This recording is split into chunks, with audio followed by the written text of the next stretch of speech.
Salut les investisseurs, j'espère que vous allez bien. On dirait que je tiens la caméra, hein. Pas du tout. Les secrets du cinéma dévoilé. Puis hier j'ai fait un live sur mon TikTok, comment démarrer dans la crypto-monnaie en 5 étapes. On a été plus de 1300 personnes en l'espace d'une petite heure, ça a été vraiment sympa. On a appris beaucoup de choses et je me suis dit pourquoi ne pas faire cette vidéo aussi pour la communauté qui est sur YouTube. Donc c'est parti. Je sais qu'il y a beaucoup de gens, malgré qu'ils regardent mes TikTok, mes réseaux sur Instagram, mes vidéos sur YouTube, n'ont pas encore ce déclic à rentrer vraiment dans la crypto-monnaie, parce que même si on leur montre comment créer son compte, comment faire telle ou telle chose, ils n'ont pas vraiment peut-être les étapes détaillées de comment démarrer, faire ses premiers pas dans la crypto-monnaie. C'est pour ça aujourd'hui qu'on va regarder exactement comment en 5 étapes mettre un premier pas dans la crypto-monnaie. Et oui, j'ai investi dans un tableau, hein, je suis maintenant un professionnel, on peut dire. Alors peut-être que vous ne verrez pas tout très bien avec l'éclairage, j'ai pas encore par contre tout le matériel nécessaire d'éclairage sur les côtés, etc. Mais c'est pas grave, on va surtout parler à l'oral et c'est ça le plus important. La première étape, définir son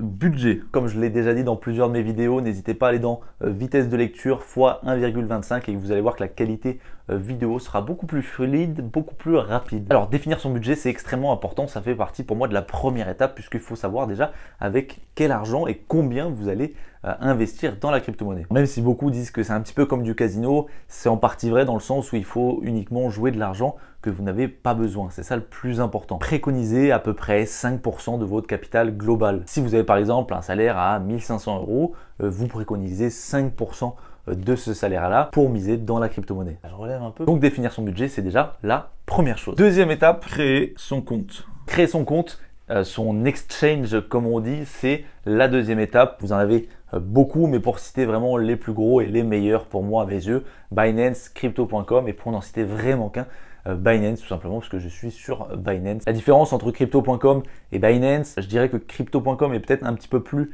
simple d'utilisation, mais les frais sont plus élevés, et Binance plus complexe, mais avec des frais beaucoup plus avantageux. Encore une fois, c'est ce que disent certaines personnes, mais il ne faut pas être né de la dernière pluie pour comprendre comment fonctionne Binance non plus. Moi, en quelques jours, Binance, je l'ai pris en main, ça a été très rapide, c'est vraiment très simple et c'est vraiment plus intuitif, je trouve. D'ailleurs, vous avez moins 10% sur tous vos frais dans la description. La troisième étape, valider son identité et activer le 2FA.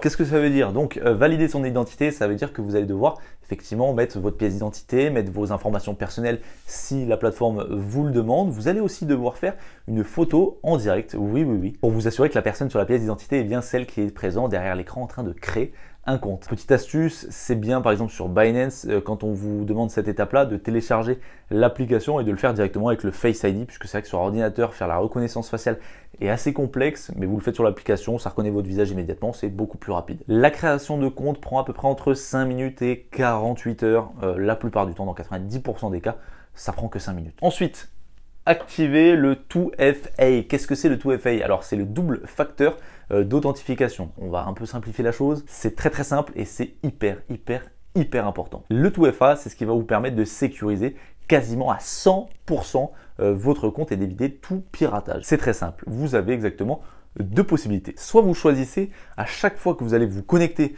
sur votre plateforme de recevoir un code par SMS, soit vous choisissez d'avoir un code transmis et renouvelé toutes les minutes sur une application tierce qui est en l'occurrence Google Authentificator, qui est pour moi le top du top. Il faut savoir que sur un de mes comptes TikTok, j'avais le 2FA, donc safe, et pourtant j'ai choisi le code par SMS. Et ce qui s'est passé, c'est que un jour j'ai reçu des dizaines de SMS avec mon code, alors que je cherchais pas à me connecter sur TikTok, et en fait je me suis fait pirater. Tout simplement, donc cette option-là, je l'ai mis de côté, et maintenant pour tous mes comptes, je me sers uniquement de Google Authentificator. C'est très simple, dès que vous vous connectez par exemple sur Binance, même si vous rentrez votre mot de passe, même si vous validez toutes les informations qu'on vous demande pour la connexion, il vous faudra aller sur l'application Google Authentificator et un code se génère toutes les minutes et vous remplissez ce code qu'on vous demande à l'instant T et ça vous donne accès à votre compte Binance ou Crypto.com ou autre. Pour moi, c'est quelque chose que je recommande même sur toutes vos applications que vous utilisez, Facebook, TikTok, Google ou plein d'autres choses.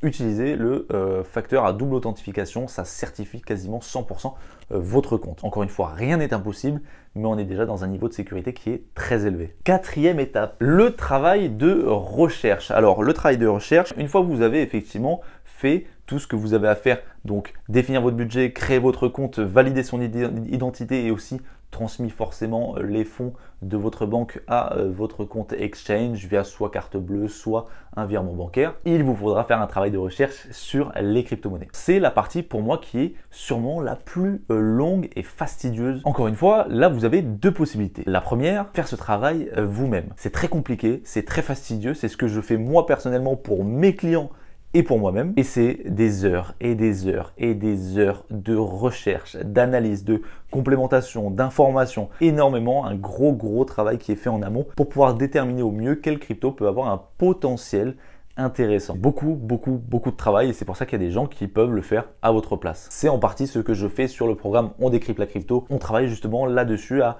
analyser certaines crypto-monnaies, à savoir qu'est-ce qui peut avoir un potentiel intéressant, en plus de vous former sur Binance et vous apprendre 2-3 astuces et de vous envoyer quelques signaux de temps en temps. C'est en partie le travail que moi je fais justement pour mes clients. Mais encore une fois, vous pouvez le faire vous-même aussi. C'est juste un peu plus long.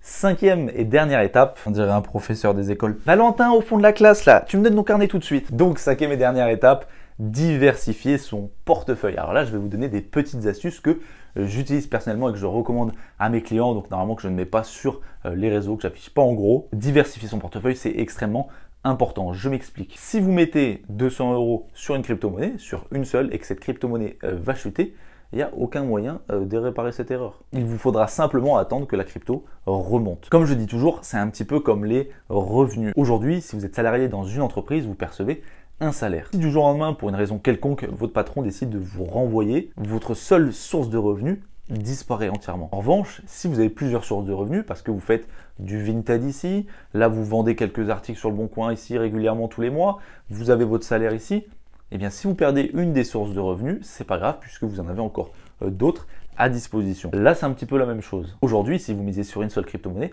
et qu'elle chute, c'est la perte assurée. Moi par exemple, j'ai un portefeuille de plusieurs crypto-monnaies, dont la plus grosse qui est en termes de capitalisation, c'est l'Ethereum, l'Ethereum ou l'Ethereum pour ceux qui le prononcent différemment. Et ça me rapporte beaucoup d'argent, mais il arrive parfois que cette crypto-monnaie-là soit va stagner, soit va complètement descendre. Si par exemple l'Ether venait à chuter, eh bien les autres crypto-monnaies que j'ai dans mon portefeuille, si elles augmentent ce jour-là pour je ne sais quelle raison, elles peuvent rattraper les pertes que j'ai eues sur l'Ethereum, voire même dépasser ces pertes-là et donc me rapporter de l'argent. Voilà pourquoi il faut toujours diversifier son portefeuille, c'est extrêmement important. La petite astuce que je voulais vous donner, que moi j'applique personnellement et que j'applique aussi avec mes clients. Voici ma petite technique, je ne sais pas si on la voit très bien. Vous avez 50%, 30% et 20%. Encore une fois, ce que j'applique ici et dans mes vidéos, c'est mon avis personnel, c'est mes investissements personnel, c'est ma façon de faire. Libre à vous de faire la même chose ou de faire complètement différent. 50%, je le consacre entièrement à des valeurs, ce qu'on appelle sûres. Encore une fois, rien n'est sûr dans la crypto-monnaie, mais quand vous partez par exemple sur l'Ethereum, c'est quelque chose d'à peu près fiable et qui ne bougera pas forcément. 30%, je le considère uniquement dans le potentiel. Toutes les cryptos qui, une fois après analyse, sont encore avec des valorisations et des capitalisations qui ne sont pas énormes, mais ont un potentiel incroyable et qui peuvent exploser dans les mois, voire les années à venir. Donc j'y consacre 30% de mon capital. Les 20% restants, c'est uniquement tout ce qu'on appelle les shitcoins. Je pense que vous connaissez, on n'a pas besoin de revenir dessus. Les crypto fun, les crypto shit, voilà, toutes ces conneries-là, on va dire, j'y consacre 20% de mon portefeuille. La plupart du temps, les 20% que j'injecte dans mes shitcoins ou dans mes crypto fun, c'est tout simplement le bénéfice que j'ai réalisé avec d'autres crypto-monnaies, après m'être payé moi-même, bien sûr. Voilà les investisseurs, j'espère que ça vous a plu, j'espère que ça vous a donné envie de mettre un petit pied en plus dans la crypto-monnaie, parce que comme ça, moi, vous avez les étapes exactes du schéma à répéter pour démarrer. Si vous voulez rejoindre la communauté sur le programme On décrypte la crypto, je vous le mets en description. On est déjà quelques membres et franchement, j'en suis extrêmement ravi. Il y a encore d'autres surprises qui vont arriver sur le site internet. Comme je vous dis, on va faire quelque chose de grand, on va aller loin et on va taper très fort. Passez une excellente journée, une bonne semaine et attention à vos investissements, soyez prudents.